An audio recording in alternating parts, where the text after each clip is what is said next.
So let's move on to the breast imaging portion of our radiology course. In this lecture, we'll go over breast cancer in general and an overview of what mammography is. So breast cancer is the most common cancer in women worldwide.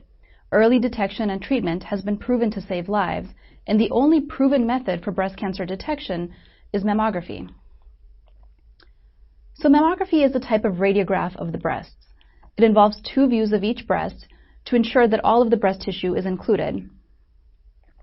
It's important to remember for patients that are afraid of the radiation involved with mammography that the amount of radiation that the patient receives in a standard mammogram, which is 4 views, 2 on each side, is the same amount of radiation that they would receive in about 3 months of exposure to their surroundings or 1 transatlantic flight.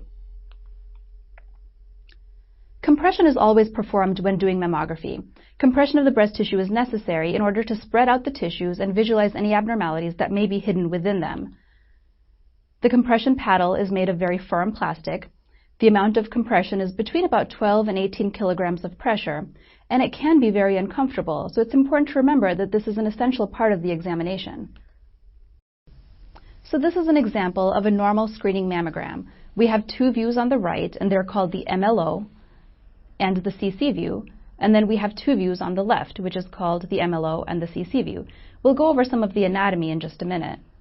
So screening mammograms are performed on patients with no clinical breast symptoms. Again, we have 4 total images, and MLO stands for medial, lateral, oblique. So this image is performed almost as a lateral, but it's obliqued a little bit in order to get the upper outer part of the breast into the film. This part of the breast is important because it often contains the most glandular tissue, and most of the breast cancers may occur in this region because of that. The CC view stands for cranial caudal. So in this view, the breast is compressed horizontally, and you can see that the top part of the CC view is actually, by convention, the lateral aspect of the breast, and the bottom part of the CC view is, by convention, the medial aspect of the breast. On the MLOs, it's as if you would expect. Up here would be the superior part of the breast. Down here is the inframammary fold, or the inferior part of the breast. And then here, the whiter area is the pectoralis muscle seen posteriorly. So ideally, women should be screened every year, beginning at the age of 40, and this should continue as long as they have a life expectancy of about 10 years or more. There have been about 7 worldwide large randomized controlled trials that have shown about a 30% decrease in deaths from breast cancer due to screening mammography. However, mammography done annually can be expensive, and for this reason it's not done in many parts of the world. So what is a diagnostic mammogram? Mammograms are divided into screening mammograms, which is performed on a patient that doesn't have any symptoms, or a diagnostic mammogram, and this is performed on a woman that usually has a presenting symptom.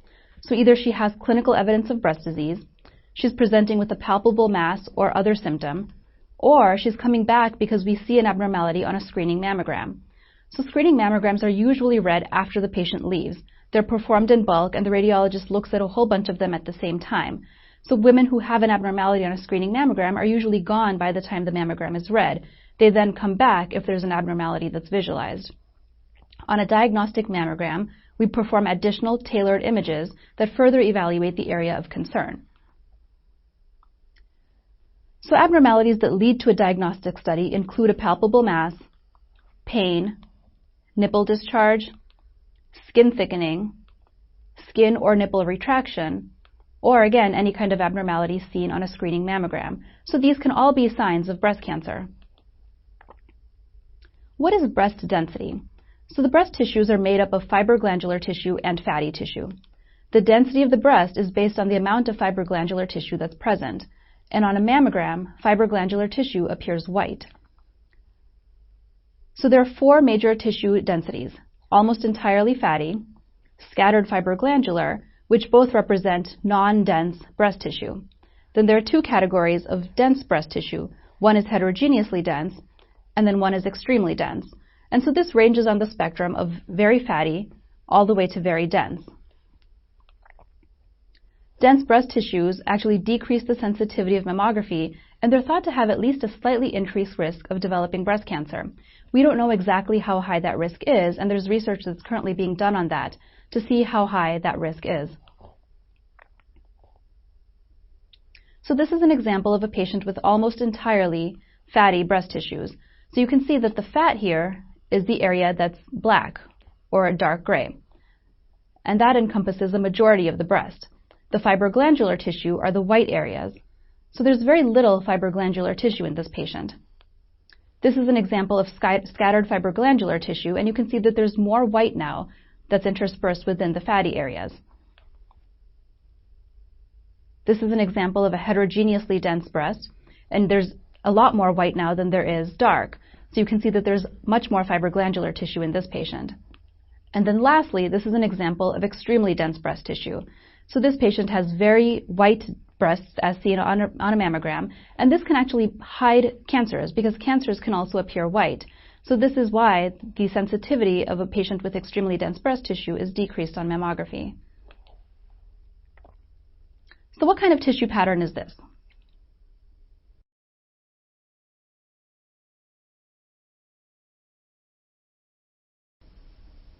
You can see very dark areas through the breasts, and then you can see a very large pectoralis muscle here, which you can see very well on the CC view as well.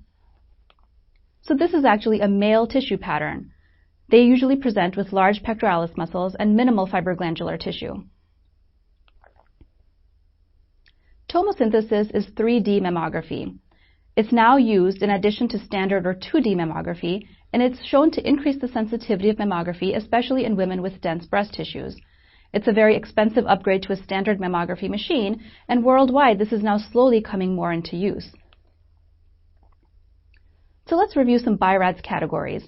Every mammography report has a BI-RADS category that's assigned to it, and this is a final assessment category. So it tells you what should be done next, if anything. This is mandatorily assigned to every mammography report, and this is again a worldwide standard. So there are 7 major BI-RADS categories. BI-RADS 0 means that we need additional imaging or a prior mammogram for comparison. So we basically can't give an answer right now. BI-RADS 1 is completely negative. BI-RADS 2 is benign, so we see an abnormality that's normal to see within the breast, and no further follow-up is indicated. BI-RADS 3 means that the area that we see is probably benign, so there's a less than 2% chance of malignancy. Usually in abnormalities that are probably benign, we recommend a short-term follow-up. So the short-term follow-up is often performed in about 6 months, and we continue to follow this abnormality for a period of about 2 years. 2 years in mammography is considered the point at which something can be called benign, and no further follow-up would be indicated. A BI-RADS 4 is a suspicious abnormality, so there's anywhere between a 2 and 95% chance of malignancy. In patients that have a BI-RADS 4 abnormality, biopsy should be considered and is most often performed. BI-RADS 5 means that the abnormality is highly suggestive of malignancy, so there's a greater than 95% chance of malignancy. In this case, a biopsy is always performed for further evaluation. And then BI-RADS 6 is a known biopsy-proven malignancy that's currently within the breast. So a patient that's been treated for breast cancer is not given a BI-RADS 6. This is a patient that has a recently biopsy-proven malignancy that has not yet been treated. So I've given you a general overview of the field of breast imaging. We've gone over the BI-RADS categories, which are very important for everyone to know because it tells you what kind of follow-up is indicated in this patient. So now let's move on to discussing some abnormalities within the breast.